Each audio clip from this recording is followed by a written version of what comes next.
Hi friends, welcome to exam Adda 95।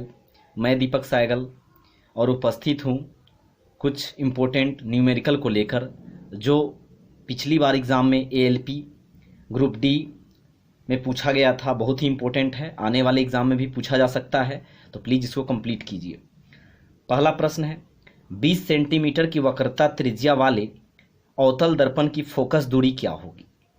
तो यहाँ पर दिया हुआ है प्रश्न में वक्रता त्रिज्या, यानी कि आर बराबर दिया हुआ है 20 सेंटीमीटर। तो फोकस दूरी निकालने का जो फॉर्मूला होता है एफ बराबर r/2 होता है। तो यानी एफ हो जाएगा फोकस दूरी निकालने के लिए फॉर्मूला है r/2। एफ क्या है? फोकस दूरी है। और आर क्या है? तो त्रिज्या है, वक्रता त्रिज्या है। तो यहाँ पे आर दिया हुआ है तो 20 बैठा देंगे और बाई 2 करेंगे, यानी कि 10। आर का जो वैल्यू होगा वो 10 आ गया और 10 क्या होगा? सेंटीमीटर। आंसर हो जाएगा इस प्रश्न का। अगला प्रश्न देखते हैं। दूसरा प्रश्न है, यदि एक कार 2000 जूल ऊर्जा का उपयोग करती है और इसका उत्पादन 500 जूल है तो कार की दक्षता क्या है। तो देखिए, यदि एक कार 2000 जूल ऊर्जा का उपयोग करती है तो इनपुट हो जाएगा 2000 जूल, इनपुट हो जाएगा 2000 जूल, और इसका उत्पादन जो बाहर निकला वो आउटपुट हो गया। तो इसका उत्पादन है 500 जूल। तो कार की दक्षता क्या है, कैपेसिटी क्या है? तो फॉर्मूला होता है इसका आउटपुट बट्टे इनपुट गुना 100। तो ये 100 ऊपर वाला के साथ जाएगा, तो यहाँ बीच में लिखे थे या ऊपर लिखिए, कोई दिक्कत नहीं है। तो इसमें देखिए प्रश्न में आउटपुट कितना है। तो यदि एक कार 2000 जूल ऊर्जा का उपयोग करती है और इसका उत्पादन 500 जूल है तो आउटपुट कितना है? 500 जूल, यानी बाहर जो निकल रही है उत्पादन होकर, तो वही ना इसका आउटपुट है। तो 500 जूल क्या है? इसका आउटपुट है। इनपुट, तो इनपुट यानी जितना उपयोग कर रही है, लगा रही है, तो 2000 जूल क्या है? तो इनपुट है। और इसको मल्टीप्लाई करा दीजिए, तो यहाँ 2 जीरो से 2 जीरो कटा, अभी भी नीचे 20 बचा है, ऊपर में 5 बचा है। 5 चौका 20 हो गया, और नीचे 4 से 100 को कटा दीजिएगा तो 25 निकल कर आएगा, यानी 25% क्या हो जाएगा? तो कार की दक्षता हो जाएगा। तो इस तरह के प्रश्न भी पूछा गया था एग्जाम में। यदि एक कार 2000 जूल ऊर्जा का उपयोग करती है और इसका उत्पादन 500 जूल है तो कार की दक्षता क्या है। तो देखिए शुरू में, यदि एक कार 2000 जूल ऊर्जा का उपयोग कर रही है, यानी ये इनपुट हो गया, लेकिन इतना लगा रही है, समझिए पूंजी हो गया, उसका उत्पादन इतना हो रहा है 500 जूल, यानी कि जो बाहर निकला उत्पादन हुआ, तो यही क्या हुआ? इसका आउटपुट हुआ।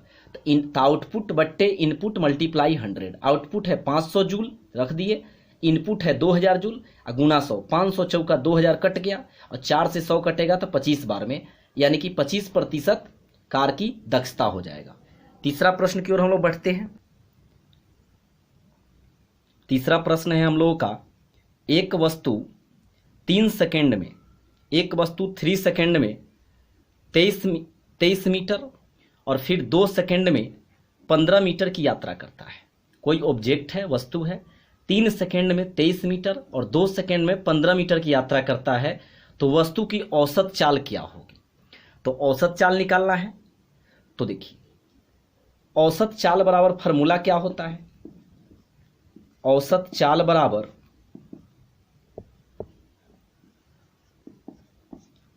कुल दूरी बट्टे कुल समय। तो 3 सेकेंड में 23 मीटर और फिर 2 सेकेंड में 15 मीटर। तो मीटर लगा हुआ है, दूरी है, तो 23 मीटर और 15 मीटर दूरी, 23 मीटर और 15 मीटर दूरी तय किया। तो समय कितना लगा? पहले लगा है 3 सेकेंड में 23 मीटर, 3 सेकेंड, और 2 सेकेंड में 15 मीटर, 3 सेकेंड और 2 सेकेंड, 3 सेकेंड 2 सेकेंड, यानी हो गया 23 15 38 हो जाएगा, और 3 2 5 हो जाएगा। ए है हमारा मीटर हुआ, 23 मीटर 15 मीटर, और ए है सेकेंड। इसको कटा दीजिए, 7.6।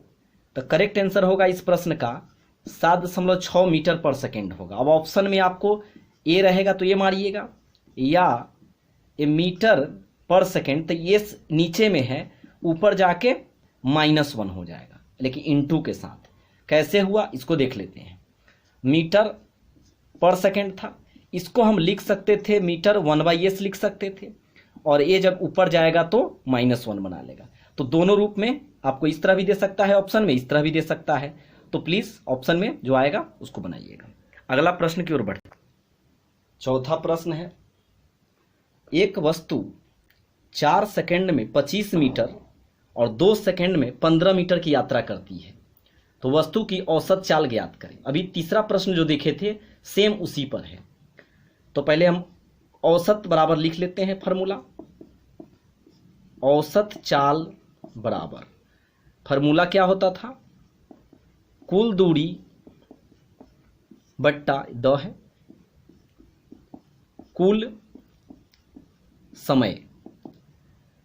प्रश्न देखते हैं, एक वस्तु 4 सेकंड में 25 मीटर, तो दूरी कौन है 25 मीटर, और 2 सेकंड में 15 मीटर, तो 2 सेकंड में 15 मीटर और 4 सेकंड में 25 मीटर, तो 25 मीटर और 15 मीटर को हम ऐड कर देंगे।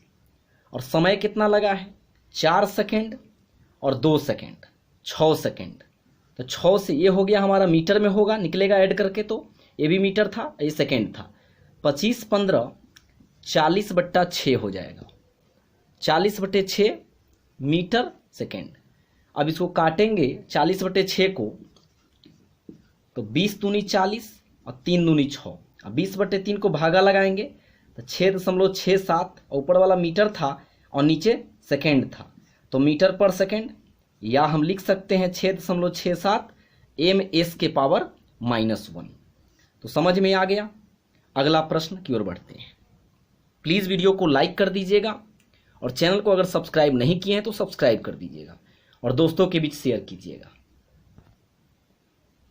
पांचवा प्रश्न है हमारा, 10 kg की एक वस्तु 2 मीटर पर सेकंड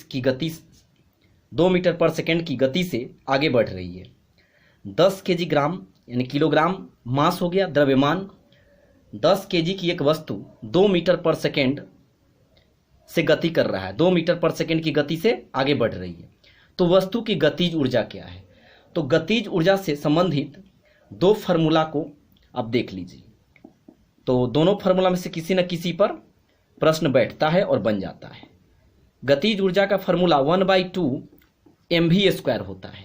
तो यहां पर m क्या है, m है मास, मास को द्रव्यमान कहते हैं हिंदी में, और फिर है v और उसका स्क्वायर है यानी वेलोसिटी का स्क्वायर है, तो वेलोसिटी को वेग कहते हैं, वेग का स्क्वायर 1/2 गुने द्रव्यमान गुने वेग का स्क्वायर। और दूसरा फार्मूला होता है गतिज ऊर्जा का, गतिज ऊर्जा को काइनेटिक एनर्जी इंग्लिश में कहते हैं, p²/2m होता है। p क्या होता है, तो p मोमेंटम है, संवेग है, और नीचे m क्या है, तो द्रव्यमान है।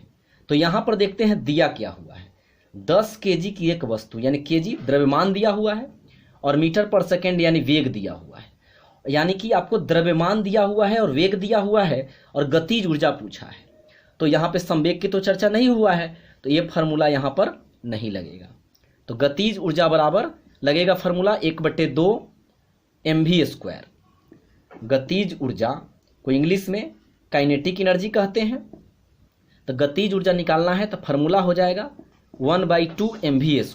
1/2 m मास कितना है 10 kg है और वेलोसिटी कितना है तो 2 मीटर पर सेकेंड है, तो उसका स्क्वायर है v², तो v है 2 का स्क्वायर। अब इसको सॉल्व करेंगे, 2 से ही कट जाएगा 5 बार में, तो 5 गुने 2 का स्क्वायर यानी 5 गुने 4 यानी 20 हो जाएगा। और ऊर्जा जो होता है, ऊर्जा का यूनिट क्या होता है, जूल होता है। तो गतिज ऊर्जा रहे चाहे स्थितिज ऊर्जा रहे, तो यहाँ पे हम क्या लगाएंगे, जूल लगाएंगे। तो 20 जूल हमारा इस प्रश्न का आंसर होगा। वीडियो अच्छा लगा होगा प्लीज़ लाइक कर दीजिएगा और चैनल को अगर सब्सक्राइब नहीं किए हैं तो सब्सक्राइब कर दीजिएगा और दोस्तों के बीच शेयर कीजिएगा। इस तरह का और भी इंपॉर्टेंट वीडियो देखने के लिए बने रहिएगा। थैंक यू, फिर मिलते हैं नेक्स्ट वीडियो में।